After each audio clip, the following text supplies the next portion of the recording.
Assalamu alaikum. Alors, nous poursuivons les applications liées aux échangeurs. Pour l'application numéro 12, on étudie le dimensionnement d'un échangeur coaxial à tube cylindrique concentrique destiné à refroidir un débit de 2,5 m3 par heure de dodécane. La température d'entrée est de 120 degrés Celsius. La température de sortie est de 60 degrés Celsius. Avec de l'eau industrielle à une température d'entrée de 20 degrés Celsius. Alors, l'eau circule dans l'enveloppe annulaire à contre-courant. C'est-à-dire que nous avons un échangeur à contre-courant. D'accord? L'eau circule dans l'espace annulaire, tandis que le dodécane circule dans le tube principal. On est d'accord?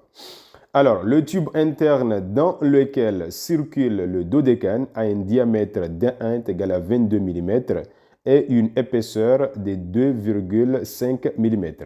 Le tube externe a un diamètre extérieur d3 est égal à 43 mm avec la même épaisseur, E. La conductivité thermique du métal constituant les tubes est égale à lambda P égale à 50 watts par mètre Kelvin. Les propriétés physiques respectives du dodécane et de l'eau industrielle sont les suivantes. On y est. La question demandée est calculer la température TFS de l'eau à la sortie du tube. Question numéro 2. Calculer les coefficients de transfert convectif HC et HF supposés constants. Donc, on utilisera la corrélation suivante. Question numéro 3. Calculer le coefficient global d'échange par rapport à la surface S2. On dit ici sur la face externe du tube interne. Alors, quel est le fluide qui circule au niveau de la face externe du tube interne? Alors, on voit très bien ici que c'est l'eau, parce que c'est l'eau qui circule dans l'espace annulaire. Hein. Donc, alors, le coefficient global d'échange sera calculé côté froid. Donc, K sera égal à KF. On y est. Alors, question 4. Calculer la longueur de l'échangeur, puisque nous avons un échangeur à courant parallèle. Question numéro 5. Calculer l'efficacité de l'échangeur. Nous avons un échangeur à contre-courant, n'est-ce pas? L'efficacité est égale au flux réel échangé divisé par le flux maximal. On y est. Alors, maintenant, passons à la résolution de notre problème. La question numéro 1, calculer la température TFS de l'eau à la sortie du tube. Alors, dans un premier temps, on connaît les différents débits. On peut tout d'abord calculer les débits thermiques unitaires des fluides. Alors, pour ce qui est du fluide chaud, nous avons QTC est égal à QVC multiplié par la masse volumique fois CPC. Nous avons le débit volumique du fluide chaud qui est égal à 2,5 m3 par heure. On multiplie par sa masse volumique. Vous avez ici la masse volumique du fluide chaud multiplié par CPC. CPC, vous avez ici sa valeur. Alors ici, le débit volumique est donné en mètre cube par heure. Il faut convertir ça en mètre cube par seconde en divisant par 3600. Et en faisant les calculs, on trouve une valeur de 1177 watts par Kelvin. Même chose pour le fluide froid. Nous avons QTF est égal à QMF fois CPF, puisque pour ce qui est du fluide froid, on a donné le débit massique. Hein. Nous avons ici le débit massique en tonnes par heure. On convertit tout simplement tonnes en kilogrammes et heures en secondes. Donc on aura ici 2 tonnes en kilogrammes, ça fait 2000. Et puis on doit diviser par 3600 pour que la réponse soit en kilogrammes par seconde. Multiplié par la capacité thermique massique à pression constante de l'eau, vous avez ici sa valeur. Et après calcul, on trouve une valeur de 2322 watts par Kelvin. Alors maintenant, on peut évaluer le flux thermique échangé. Alors, côté fluide chaud, nous avons la température d'entrée et la température de sortie. Donc, on peut évaluer le flux échangé côté chaud. Donc, le flux perdu est égal à QTC, facteur de TCE moins TCS. On y est. Alors, dès là, après calcul, on trouve une valeur de 70 620 watts. Alors, en utilisant le bilan thermique, on sait que le flux perdu par le fluide chaud sera récupéré par le fluide froid. Et de là, on peut tirer la température de sortie du fluide froid. Et après calcul fait, on trouve une valeur de 50,41 degrés Celsius. La question numéro 2 nous demande de calculer les coefficients des transferts convectifs HC et HF supposés constants. Alors, dans un premier temps, on calcule tout d'abord le coefficient des convections HC. Le fluide chaud circule à l'intérieur du tube, alors on peut procéder de la manière suivante. On calcule tout d'abord le nombre de Reynolds. On sait que RE est égal à ρ multiplié par la vitesse débutante fois le diamètre interne du tube divisé par la viscosité dynamique du fluide. On y est. On sait que le débit volumique est égal à la surface de passage multiplié par la vitesse débutante. Or, on sait que la surface de passage est égale à pi fois le diamètre d'un 1 au carré divisé par 4. Et de là, vous pouvez tirer la vitesse débutante en fonction de QV. Et de là, vous pouvez aboutir à l'expression suivante. Donc, soit on peut l'exprimer en fonction de la vitesse débutante, soit on peut l'exprimer en fonction du débit volumique. On est d'accord? Alors, connaissant RE, on peut maintenant calculer le nombre de prônes. On sait que PR est égal à la viscosité dynamique multipliée par la capacité thermique à pression constante divisée par la conductivité thermique du fluide. Alors, vous avez CP, nous avons sa valeur ici.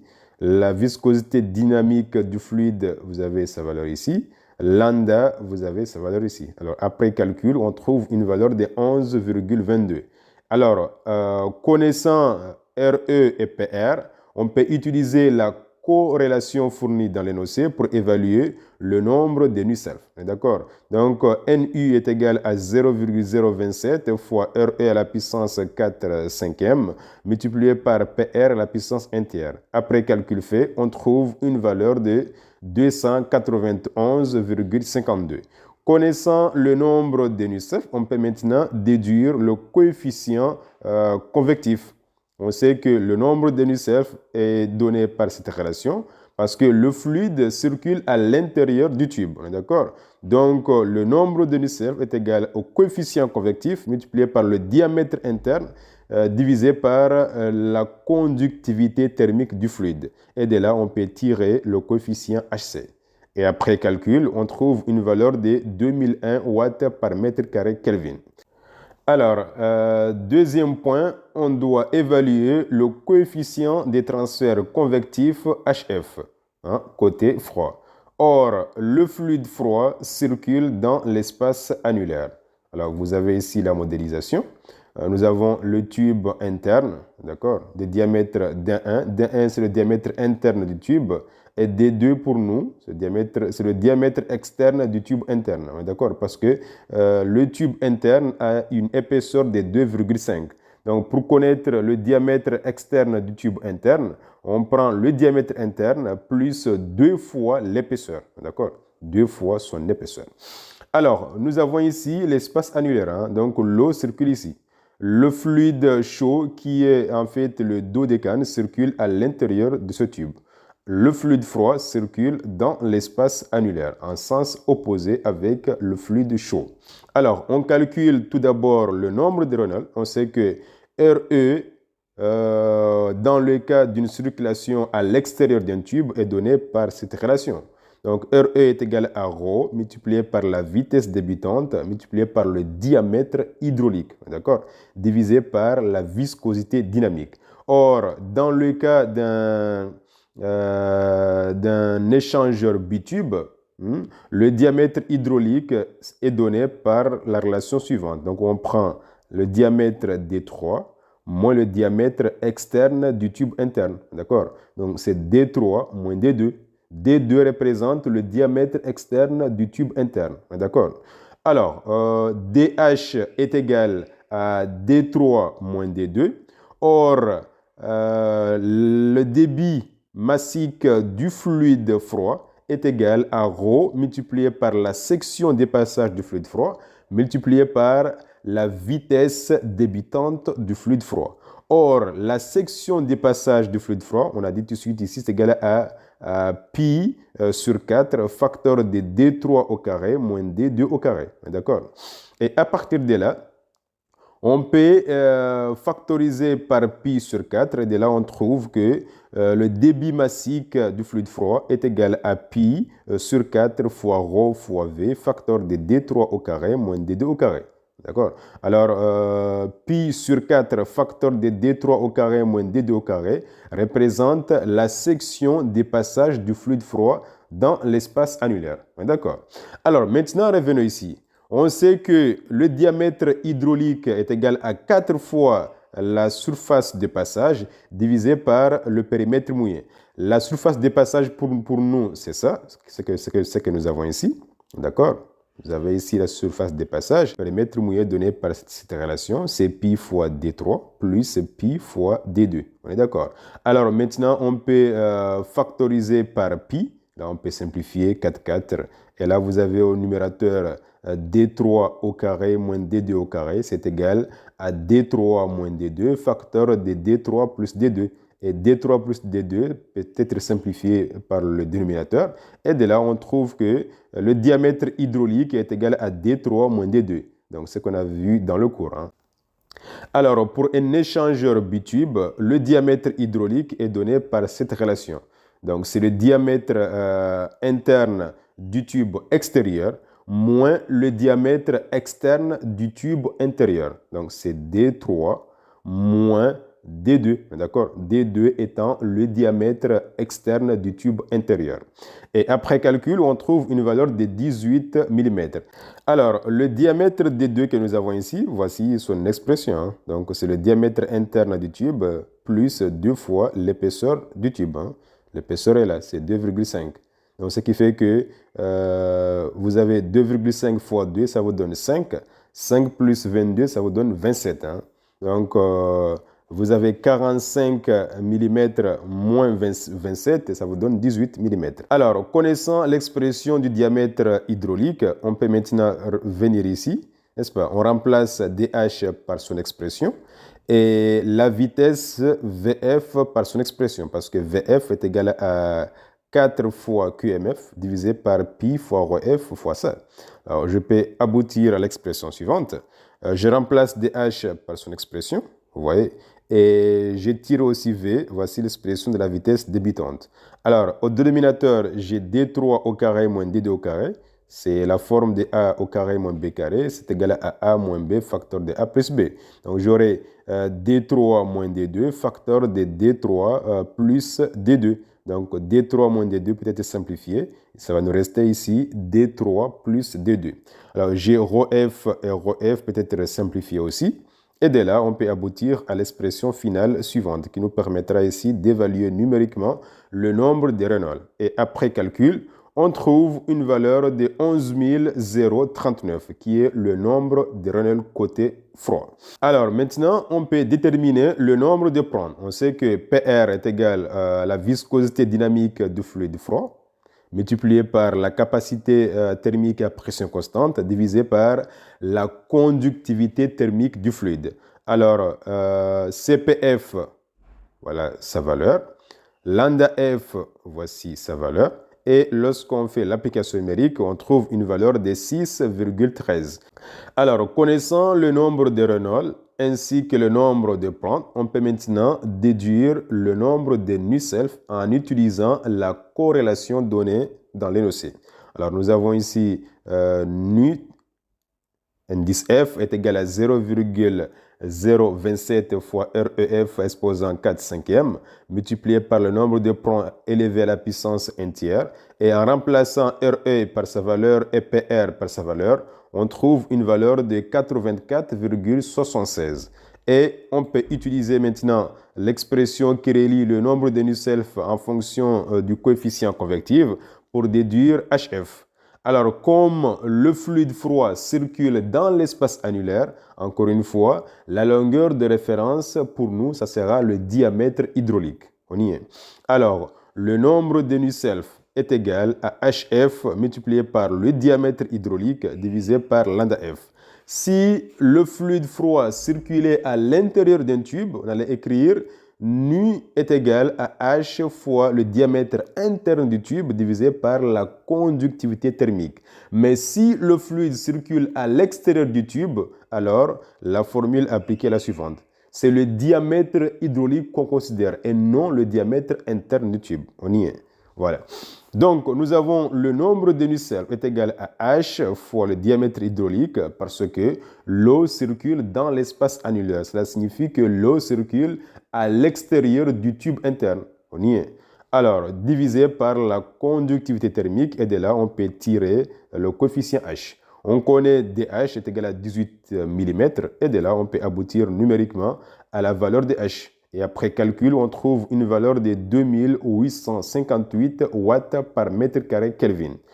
La troisième question nous demande de calculer le coefficient global d'échange évalué par rapport à la surface S2. La surface S2 est là, n'est-ce pas? S2 c'est ici, donc c'est la surface de référence, c'est-à-dire côté froid. D'accord? Donc, la surface S2, c'est la surface externe du tube interne. La surface externe du tube interne, la voilà. On est d'accord? C'est cette surface-là. Donc, pour nous, c'est la surface de référence. Donc, on doit calculer le coefficient global d'échange côté froid. D'accord? Et dans ces conditions, le coefficient global d'échange côté froid sera donné par cette relation. D'accord? D2 étant le diamètre externe du tube interne et D1 étant le diamètre interne du tube principal. On y est. Et de là, on peut maintenant tirer le coefficient global d'échange. On connaît HC, on connaît HF, on connaît D1, on connaît D2 parce que le tube principal a un diamètre interne D1 et un diamètre externe D2. D'accord? Le diamètre interne est égal à 22 mm. Le diamètre externe du tube interne est égal à 22 plus 2 fois E, qui nous donne 27 mm. Et de là, on peut faire l'application numérique et après calcul, on trouve une valeur de 982 watts par mètre carré Kelvin. Voici la valeur du coefficient global d'échange côté froid.